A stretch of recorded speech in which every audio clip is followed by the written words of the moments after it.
En Midi-Pyrénées, l'activité repart, mais toujours pas de baisse du chômage. C'est le bilan annuel de l'INSEE. Opération de promotion des fruits et légumes français chez un grand distributeur. Mais qu'en pensent les consommateurs toulousains? J'explose, c'est une exposition urbaine installée à Ampalo jusqu'à fin juillet.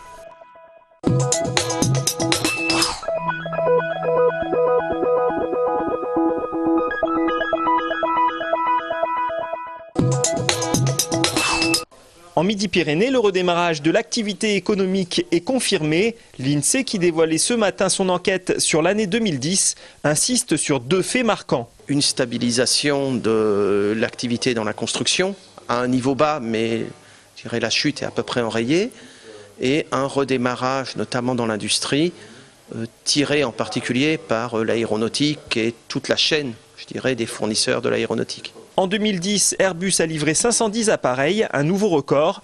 Midi-Pyrénées est, après Rhône-Alpes et la Corse, la troisième région la plus dynamique de France en termes de création d'emplois. Plus 1,6% en 2010. Les secteurs en forme, les services aux ménages et aux entreprises qui enregistrent la moitié des 10 600 créations d'emplois de l'année sur la région.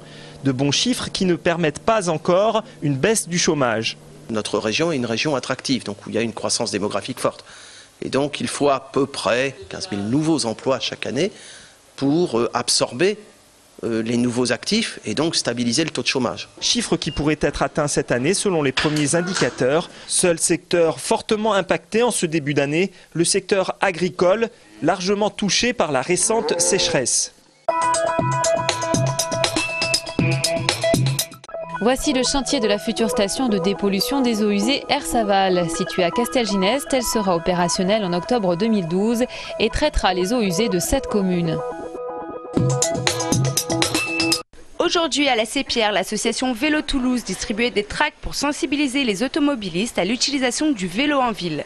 Leur argument, plus pratique pour se garer, gratuit, écologique, bon pour la santé et bien sûr pas de PV ni de flash pour les cyclistes. Autre argument de poids, les économies d'essence. Professionnellement, je mets à peu près, je fais 2 pleins par mois. Et ça fait un équivalent de 140, 150 euros par mois. Dès que je serai à la retraite, je vous garantis que moi je largue tout, la voiture, tout ça, j'en veux plus. Clairement, on amène une réflexion parce que l'essence est de plus en plus chère et ça n'a pas fini de grimper. Enfin, nous sommes vraiment des militants qui servons une cause, celle du vélo en ville. Donc nous avons un panel d'actions très variées. Donc, nous faisons des actions de sensibilisation du public.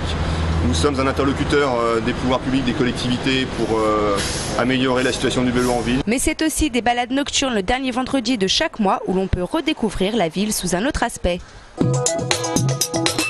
64 148 personnes détenues en France pour 56 150 places dans les prisons et autres lieux de privation de liberté. N'oublions pas les 121 suicides en 2010, soit 1 tous les 3 jours. Les avocats veulent, lors de cette journée d'information, casser l'idée commune que la prison est la seule réponse à un acte délictueux.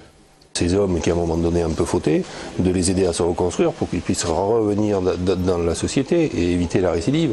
Et plus vous traitez de manière inhumaine des personnes, plus ces personnes sortiront enragées, entre guillemets, avec de la haine envers cette société qui les a détruits. Des solutions, la semi-liberté ou encore le bracelet électronique, très peu utilisé à Toulouse. Ça permet la réinsertion par le travail. Et qu'est-ce qui insère mieux un individu dans une société que le travail? Rien. Ça et les liens familiaux. Or, en prison, on vous coupe de tout. La prison est aussi une réponse primaire et basique pour les étrangers en situation irrégulière. On sacrifie l'examen individuel des situations sur l'autel effectivement d'objectifs chiffrés et on en arrive à des situations totalement contradictoires. Des individus bénéficiant de situations professionnelles établies, de contrats de travail, se trouvent placés en rétention administrative alors même qu'ils ont constitué un lien effectif avec le territoire national. Tant que la prison restera liée à l'idée de châtiment, il n'y aura pas d'évolution possible. Manger des fruits et légumes français, c'est le message que les magasins Carrefour veulent faire passer auprès de leurs consommateurs. Depuis hier et jusqu'au 2 juillet, l'enseigne offre 3 € de réduction sur un panier d'au moins 15 € de fruits et légumes produits en France. Mais dans les allées colorées du supermarché, l'action a du mal à passer. Est-ce que vous avez remarqué cette opération? Pas du tout. Non, je ne l'ai pas vu. Non, je n'ai pas remarqué. Ah ça je sais pas, j'ai pas vu. Exit les melons d'Espagne et les poires d'Italie. Pour bénéficier des coupons de réduction, les clients doivent uniquement favoriser les produits estampillés bleu, blanc, rouge. Et même s'ils sont en majorité emballés par cette mise en avant des produits français, certains ne sont pas totalement séduits par l'opération. 15 €, c'est beaucoup pour des fruits et légumes. Je peux là pour 15 €, non c'est pas possible. Voilà. Il y a des choses autres à acheter à côté. Je pense pas que je vais en avoir pour 15 €. Peut-être que pour 10 € ça serait mieux. Voilà. 2 € pour 10 €. 15 € c'est déjà pas mal. Bon, on fait une réduction de 3 €, c'est pas... C'est bien, mais on peut faire mieux. Si c'est pour que ça moisisse dans mon frigo, non. Mais l'enseigne ne s'arrête pas là pour promouvoir la griffe française. Jusqu'à la fin de l'été, 90% des fruits et légumes vendus dans ces rayons seront issus de France. Rassemblement à la médiathèque ce matin à l'appel de l'association Remue Ménage. Rassemblement suivi d'une action coup de poing. Les manifestants ont investi un CE qui se tenait à la direction régionale de la SNCF.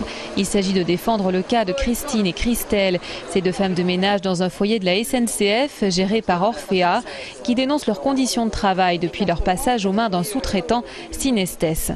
Ça fait 4 mois qu'on fait grève pour nos conditions de travail, pour nos salaires, pour tout un tas de choses qui vont plus dans notre boulot, quoi, et rien ne bouge. Parce que tout le monde se rejette la faute les uns sur les autres. Synestes rejette la faute sur Orphea. Orphea, c'est pas nous, bah oui, mais c'est qui alors ? En attendant, nous, en l'espace d'un an, on a perdu la moitié de nos salaires. On est traités comme des chiens. Et voilà, on peut plus travailler dans des conditions comme ça. Il faut que ça change. Il y a peu, un documentaire sur l'exploitation des femmes de ménage a été présenté à Toulouse. Sollicitée, la SNCF n'a pas souhaité s'exprimer. Voici l'une des 17 œuvres que vous pourrez découvrir jusqu'au 31 juillet dans les rues d'Ampalo. J'explose entend aborder des problématiques des habitants du quartier à travers l'art, une initiative de l'association Entrée sans frapper. L'idée d'installer des œuvres d'art dans les rues du quartier, c'est bien sûr une façon d'apporter un petit peu de poésie dans un milieu un petit peu hostile, dans un milieu plus difficile que le centre-ville ou des quartiers moins défavorisés. Une exposition qui a le mérite de surprendre, d'interpeller, voire d'étonner le public, comme ces affiches, avis de disparition d'animaux insolites, de quoi susciter l'adhésion des visiteurs. Pour l'instant, on n'en a pas vu beaucoup, mais ce que j'ai vu, ça m'a bien plu. J'ai pas mal ri aussi à ce que j'ai vu, les brebis. Ouais, pour l'instant, ça m'a bien fait rire en tout cas. Des rencontres insolites aussi, comme ce berger urbain d'un genre nouveau qui s'occupe de brebis œuvres d'art. D'ici le début de l'année prochaine, cette expo devrait à nouveau investir Ampalo. En attendant, vous avez tout le mois de juillet pour la découvrir.